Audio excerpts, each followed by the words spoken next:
lugares de agora.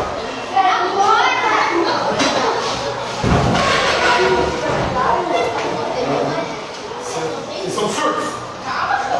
Vocês são surdos?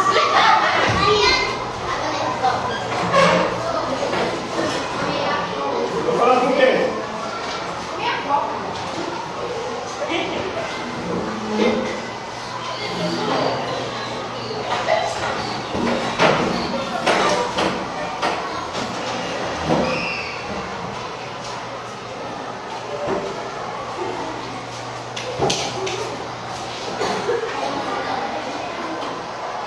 Como a gente sempre faz, uma vez por mês nós temos as nossas relações de mitos e lendas, para que vocês possam conhecer as origens e significados das mais diversas questões mitológicas espalhadas ao redor do nosso planeta. E na aula de hoje vamos falar de algumas divindades, de alguns deuses, de algumas entidades da mitologia romana. Eram entidades, divindades guardiãs que protegiam a cidade, a casa, protegiam os indivíduos. Vamos conhecer um pouquinho de cada uma dessas divindades, dessas entidades. Primeiro, a mais famosa de todas é a Vesta. A Vesta que é a deusa que protegia os mares, as casas e as cidades de Roma.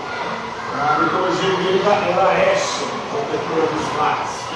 Então, sempre havia nas casas um altar, ou havia também templos públicos, onde se prestava o culto às vestárias. Inclusive lá, esse culto tinha uma chama de fogo que permanecia sempre aceso, é o fogo da imortalidade, da proteção das almas, da proteção das casas.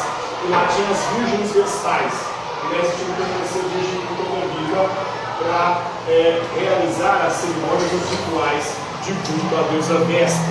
Era uma deusa casta, uma deusa virgem, por isso as seguidoras dela também tinham que manter a virgindade.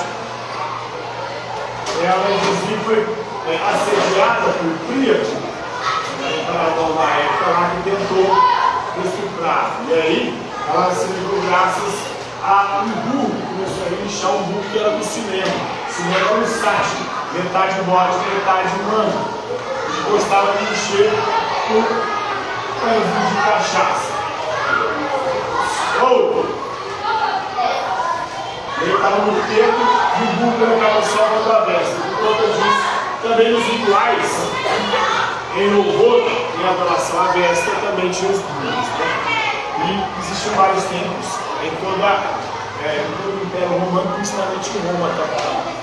Outra divindade ou outra entidade guardiã era o gênio, que era uma espécie de anjo alado aí, que com uma tocha nos vigia e nos protege. Nós temos um gênio que fica por perto para nos proteger, nos guiar, segundo a mitologia romana.